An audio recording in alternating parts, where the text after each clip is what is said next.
Are you grieving? Or do you know someone who's grieving? Well, welcome to the Grieving Journey podcast. Listen in while we use this safe space to share stories in hopes of touching the hearts, souls, and minds of those who are on the grieving journey.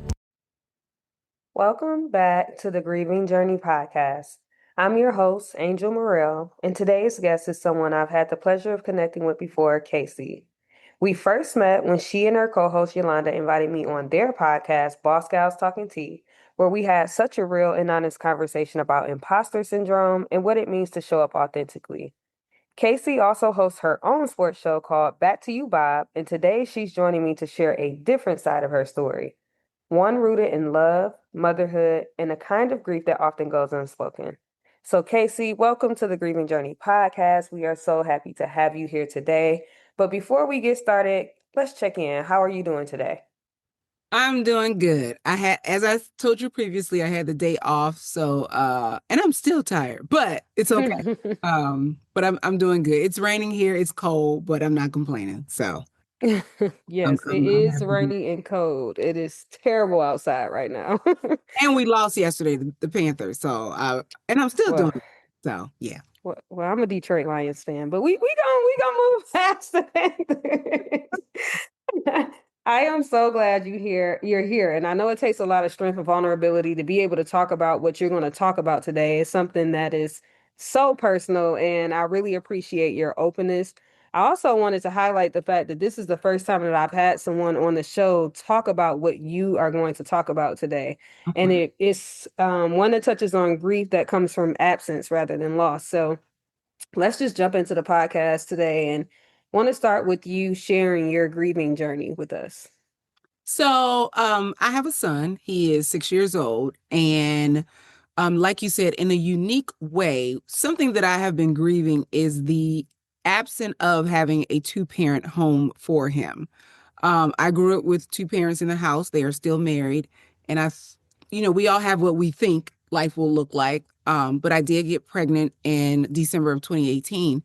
And, I kind of saw it where either we would be together raising my son, or if we weren't together, the co-parenting would be out of this world. Like we would have a book to write about how to co-parent.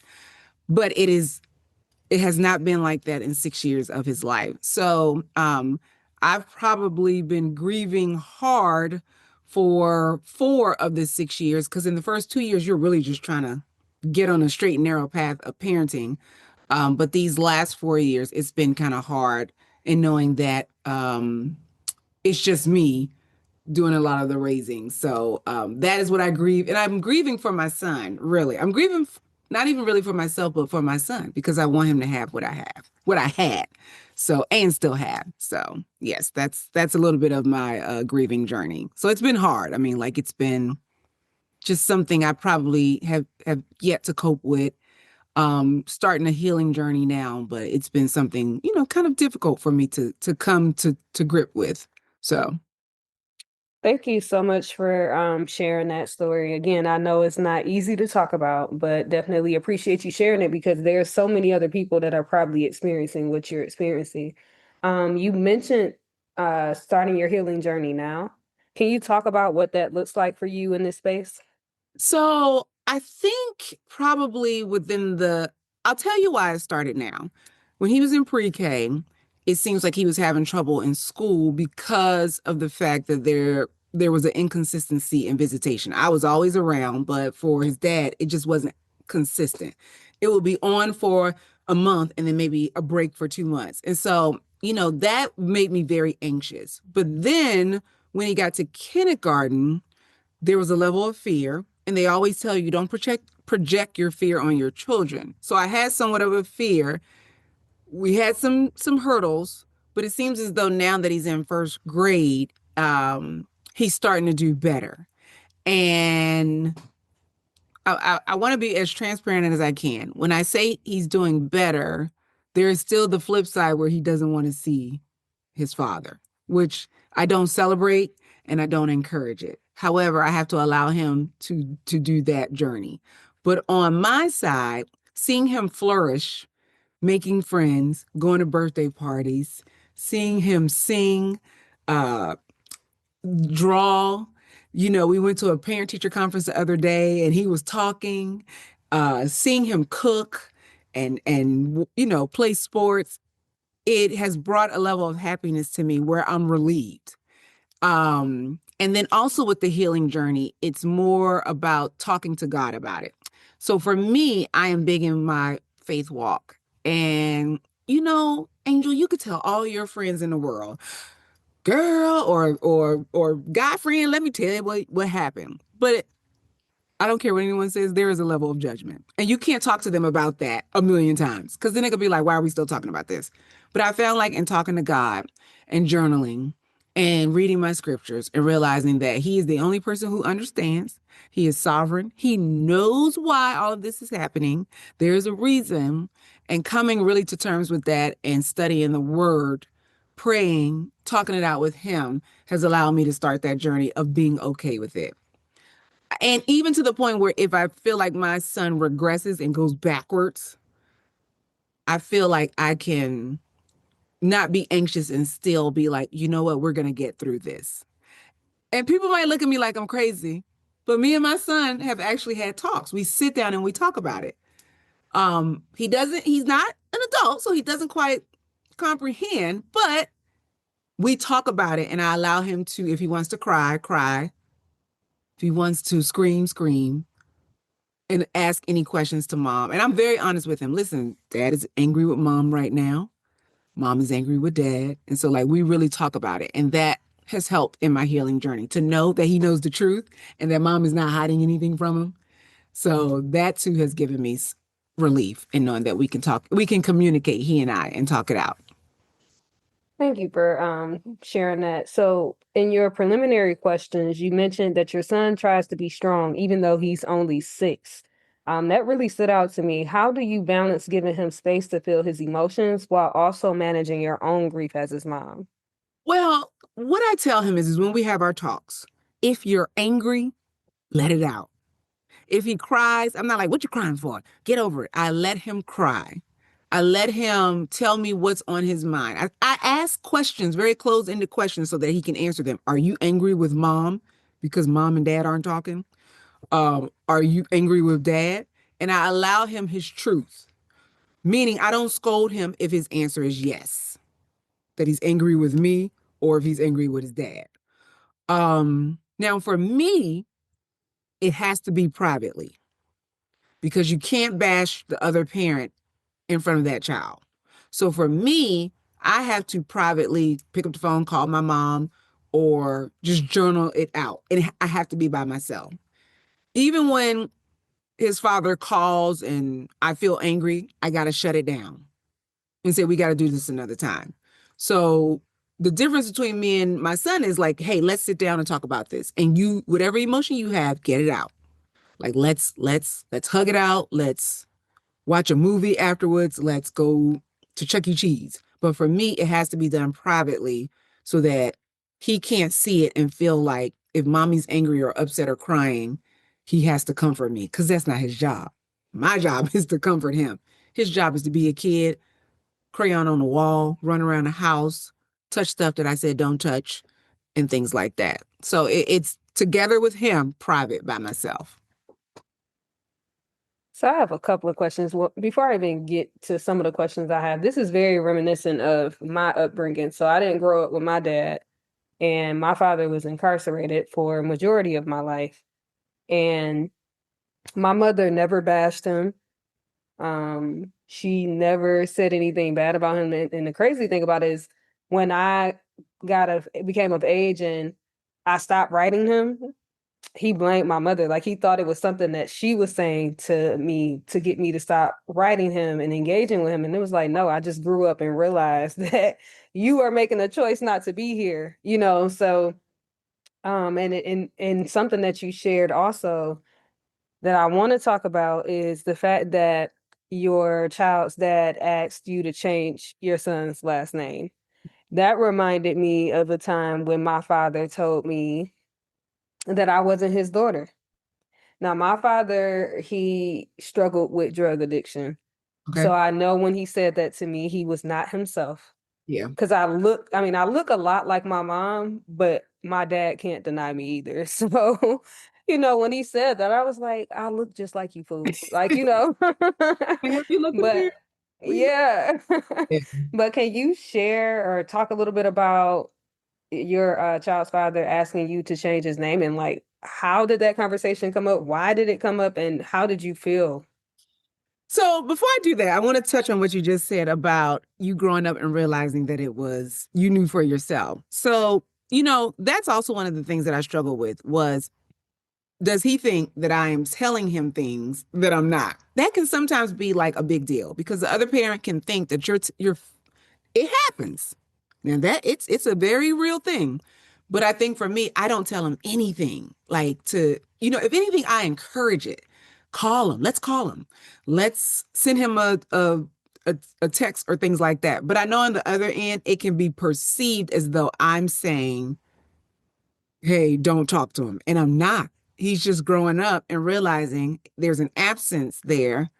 I don't want to see him. Now, it doesn't mean that if I say your grandmother has pulled up, your paternal grandmother has pulled up, he may not light up and go, is my dad here? But then when I say no, which I have, you can see that strongness, you can see it in his eyes, the vulnerability. It's like he doesn't want to show you he's upset. So he puts on the front of, oh, okay. And he goes on. Now, as for the last name, his dad did get married, and it's so odd how all of this played out.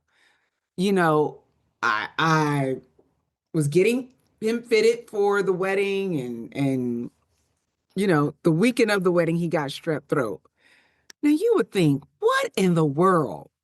It's the weekend of? But he got it. And he was unable to attend. And so that garnered, I believe, some emotions that I did this. But I don't belong in the school system. And I work from home, so I can't give him strep throat. It has to come from those sickly kids. But we didn't hear from him for 5 months.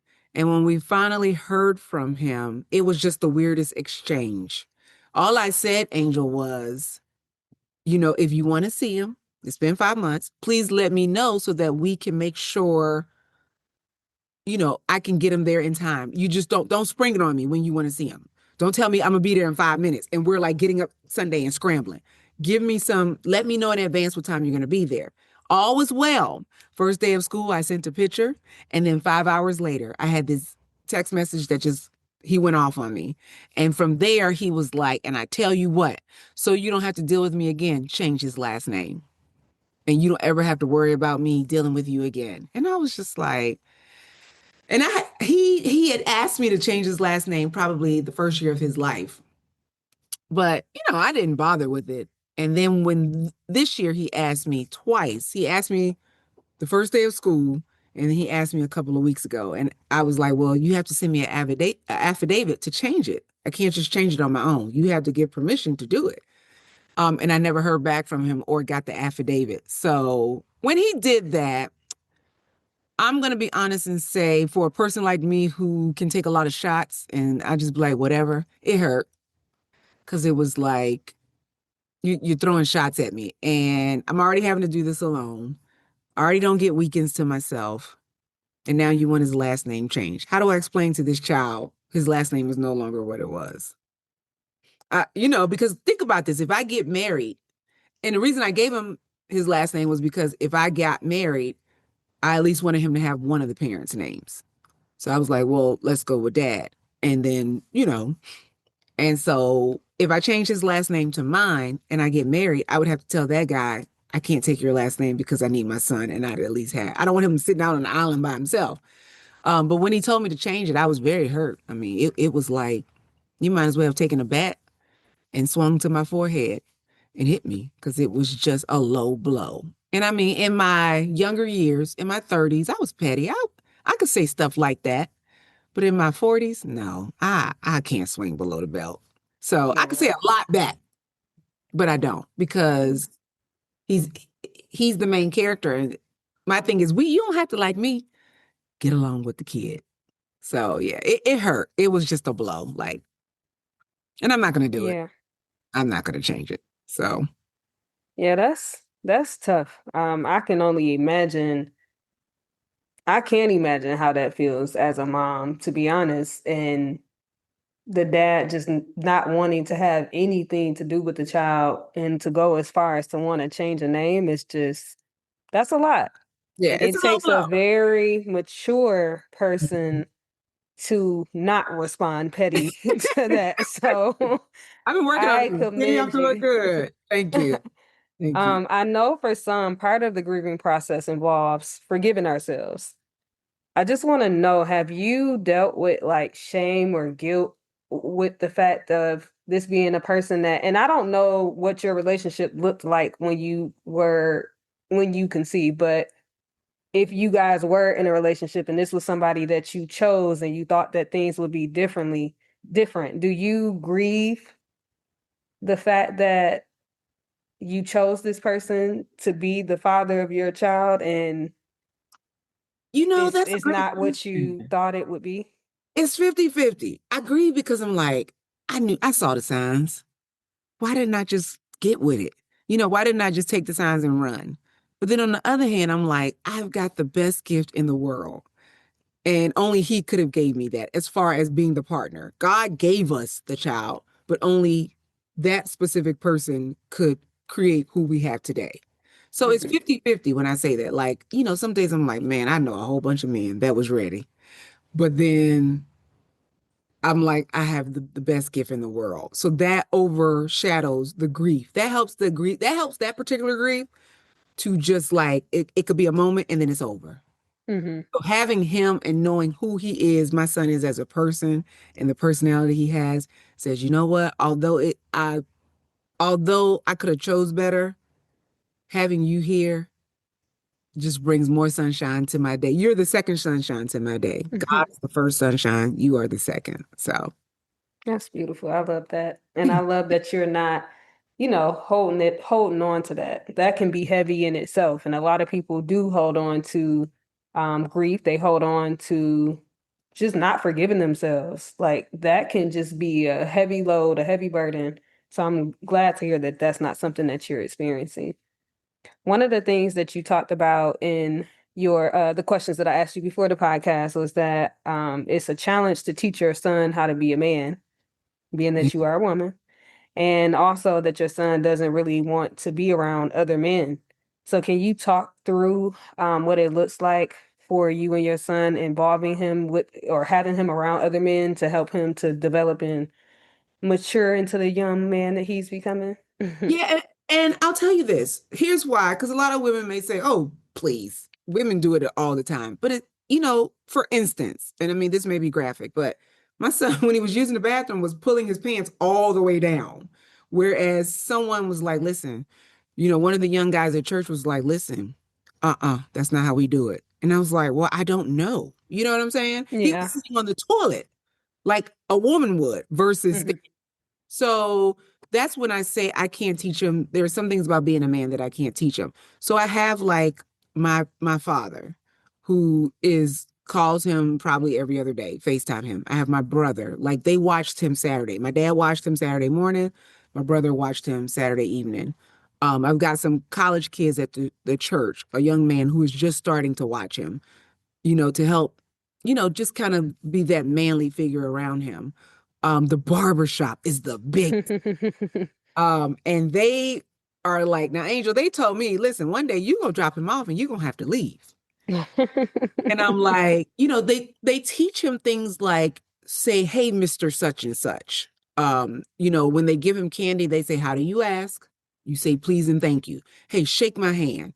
Um, it's a lot of men in there. So they have their moments with him. And listen, Angel, I don't get involved. When they correct him, I just sit there. They play with him, they wrestle with him. Um, you know, it's things that I have to sit quietly and allow them to, I was a tomboy, so I was a tough little girl. He is, my son is he just loves. So he's not like his mom. He's not rough around the edges.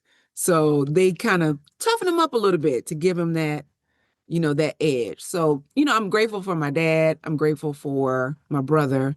I'm grateful for the young men at church, and I'm really grateful for the barbershop because those guys really helped me out a lot. So, I really love that you have that community. I definitely think that makes an impact, and it's something that he's going to take with him into adulthood and remember. So I know it can be hard not to have your parent, but if you have other strong figures around you, then that is definitely something that's needed to help you. So I love that you have that. yeah, it's great. I just smiled and I tell them thank you all the time. I make sure. And my dad even told my mom the other day, I need to come down because he doesn't live in North Carolina. I need to come down often to spend more. They took him to the mall. They, bought him books, so it's just those little tidbits because again, I'm a woman. I don't know everything Yeah. men Yeah. experience. So, Yeah, yeah. I want to go back to you talking about your relationship with God and prayer being your number one and journaling and things like that. And I just have to ask uh-huh. because a lot of times with a lot of the people who come on the show, we talk about therapy. You Mhm. didn't mention therapy once, and I just kind of want to talk about your thoughts around therapy, why you've chosen not to engage, or if you want to in the future, like what are your thoughts around that? So that's funny you should say that because I was talking to a hairstylist of mine today about that. I've tried to seek therapy for him, but insurance is the name of the game. Um, so for my son, I'm definitely going to look into it. I am not opposed to therapy. I was just telling my stylist today, I definitely need to see a therapist. To to to talk some things out. I'm not opposed to it. I believe we all believe in it, and my family would believe in it. Therapy is therapy for a reason. Um, I go to God because like at this point he's the only person I can really talk to. My prayers are just like talking to him like, okay, keep me from crashing out. Help me to say something cuz before this year, my text messages could be a little rough. I could be like, let me tell you something about yourself. You low down, dirty. That's the nice version. But I think like talking to a therapist would help me kind of you know, it's that physical person in front of me that I could get it out to and not feel judged. So I see a lot of BetterHelp commercials. It is something that I want to do. And probably maybe by December or in 2026, I do want to start talking to a therapist and kind of, just talking it out in my head out loud. Because while journaling is great, I'm writing out a lot of things, but I don't go back and read it. Yeah, yeah. Whereas talking to a therapist, I can talk it out loud and be like, oh my God, that was an aha moment. So, Yeah. Yeah, I definitely think journaling is a great way to help you navigate grief. I think that I mean, not I think, I know that talking to God is a great way to navigate grief. But I also know that therapists are God's angels on earth. Like I tell people that all the time. And like you said, being able to get it out, talk to someone who is not judging you, who's right. able to give you a different perspective. Because a lot of times you strike me as someone that's similar to me. Like I know what my opportunities are, I know where I struggle. I just need help sometimes just navigating through it, So I don't need you to really help me figure out what's wrong. I know what's wrong, but help me to help me Yeah. to get to the other side of it. So Yes, yes, I I love definitely want to do that. Like I have a friend who was seeing a therapist and I was just trying to get her, like tell me like who are you seeing? Give me the number and name. So I am a strong for those who are listening. Yes, yes, yes, yes, yes. God is number one, but therapy is definitely something I think a lot of us need to do. Absolutely. I love that. Love that. That is that's my go-to. I tell everybody like you need to Mhm. seek therapy. Just talk to somebody. Like I mean, I honestly think that everybody could benefit from therapy. I agree with Like you. we all go through things and I saw him today. I see my therapist every 2 weeks. And sometimes if I need to see him a little bit more frequently, I'll change up the cadence a little bit. I will also say I know you talked about insurance. A lot of employers do offer some sort of therapy like the EAP. So I don't know if you've looked Okay. into that, like your employee assistance program, but I would encourage you to look into that to see if there are options for you to have a few sessions for free. Okay. Those Okay. sessions can be used to help you. figure out who you want to be your therapist. Because I know sometimes when we're looking for therapists, it can be tough to find the right one. So you got to go through a couple of them before you get the right one. So I would definitely encourage you to look into that.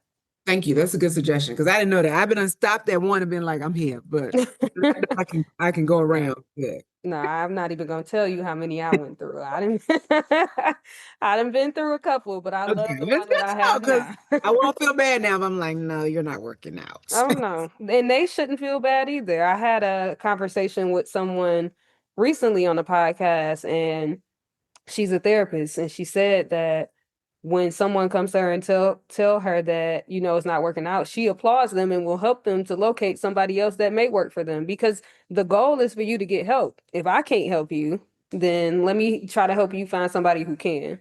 That's You good. know. Thank you for telling me Yeah. that. I wouldn't feel so bad now. So, Yeah.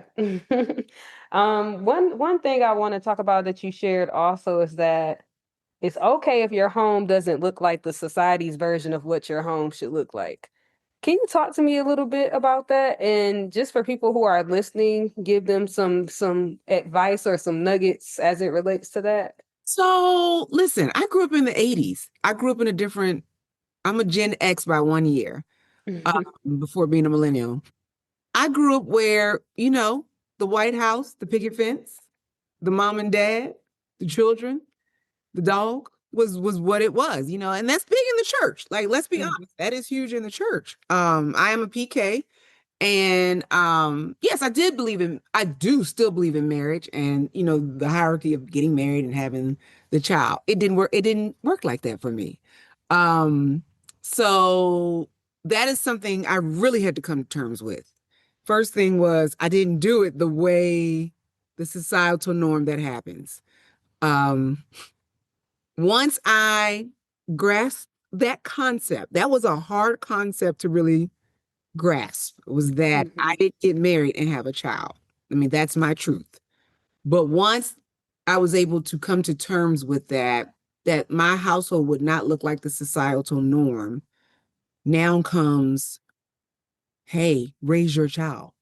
Don't let that be a hindrance. You have to, because then my next step, Angel, was okay, co-parenting. We're going to have the best co-parenting relationship. We're going to be on Oprah. We're going to be smiling, looking like the white picket fence. It was like Will Smith and Jada Pinkett before all the drama happened. They co-parented with his first wife, his ex-wife, Mhm. first one. So I thought it would be like that, but it wasn't. I mean, we've been fighting since birth, like cold-hearted fights. So no husband in the home, no amicable co-parenting. So I am beyond what the societal norm is. And so when I realized, hey, it just looks different, my thing is pick yourself up, wipe your shoulders off. You have another human being to raise. That's not easy. I don't care what anyone says. Being responsible for another human being and making sure they live to see 18 is not as easy as most people think. Um, so I had to get over that and really just say, get your village, my girlfriends who can help me, get my parents and his other grandparents when they can help, and then that community like the barbershop when they can help. When it doesn't look like what the societal norm is, you have to adapt, find alternative means, and pick yourself up and keep going. I talk about being involved in the church. The Bible talks about running this race with endurance. There are times I want to, Angel, just give up and sit down and go. I'm not built for this. But again, grandparents, a community of barbers and friends who go there, you got to find those alternatives and keep going. And I can say it wasn't done with ease. I'll tell you in the beginning, Angel, I did a lot of stuff by myself. I was too prideful to ask for help. I wouldn't. And I mean, he came before COVID hit. So imagine what that looked like. He came about 8 months before, I think COVID was here when he got here, but you know, before the official announcement of COVID came, you know, he was here already for 8 months. So I was very prideful. I wouldn't ask anybody for help. And I remember some friends coming over to my house for like just a hangout. And girl, I started crying. I couldn't believe it. I was like, I need help. I am drowning. So do I compare often? Yeah, I'm like, man, if I had a husband in the house, or if we co-parented amicably, he could go every other weekend and I'd be relieved and have a weekend to myself. But that's not the case. So now I have to go with you got to go with what you have, family, friends, and the community the village that's willing to help. Those that are willing, because everybody's not willing, but those that are willing to help, you got to go with it. So Yeah, that's real. I do want to say that you are built for this.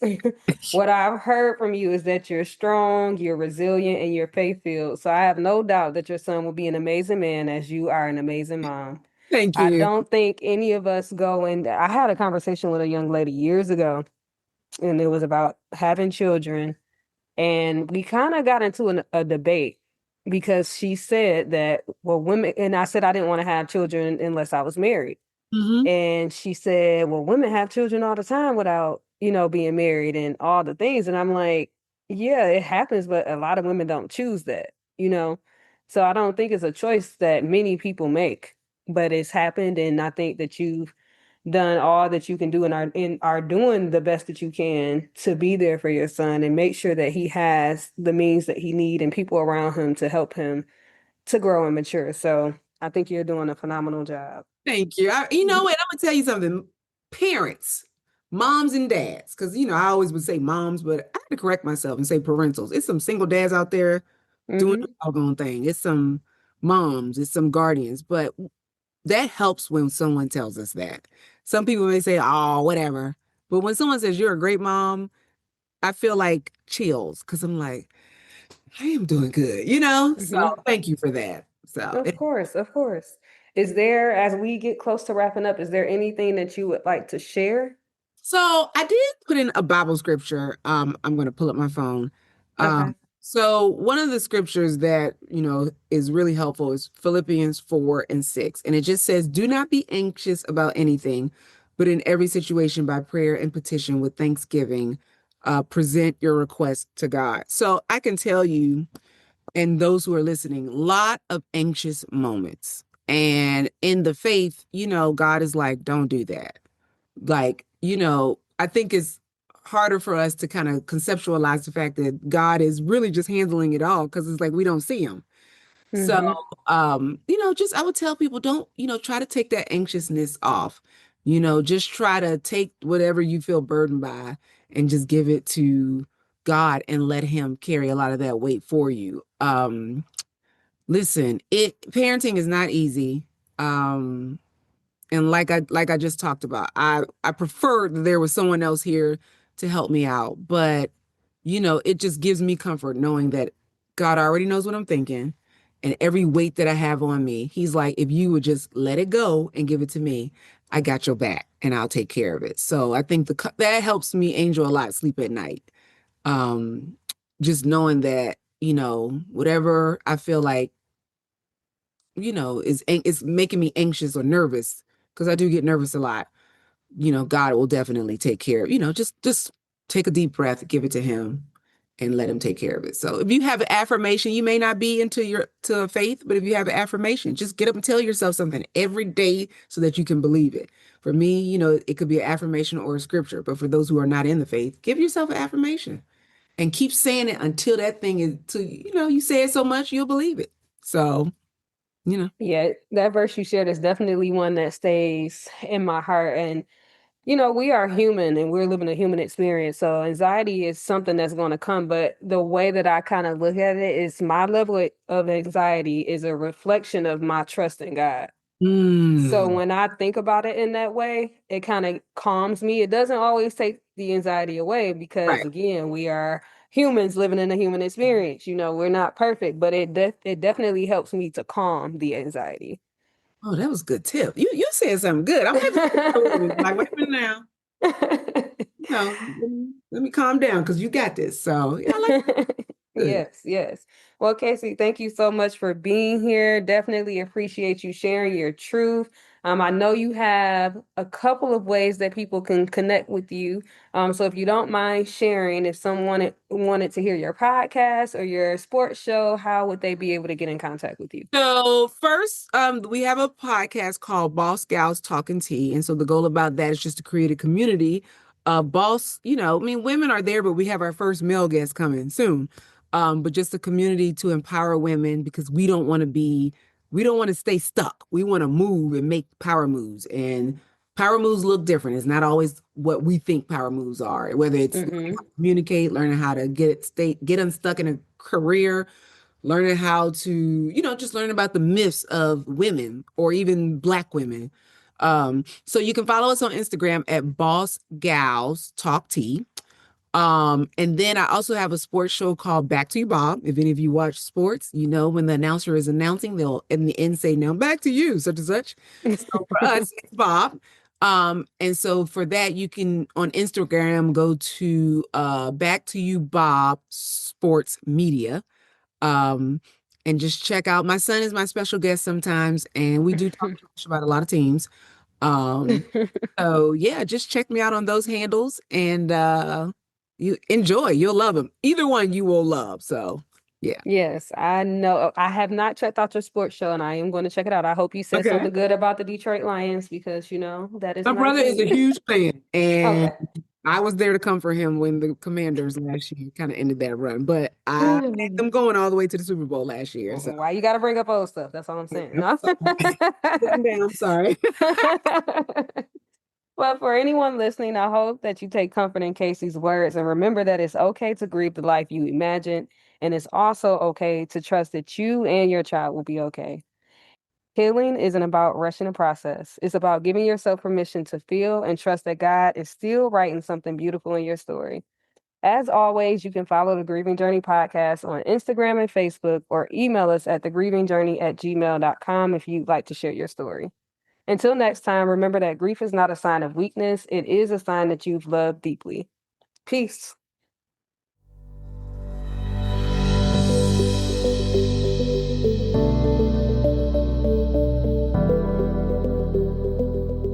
Thank you for joining us on the Grieving Journey podcast.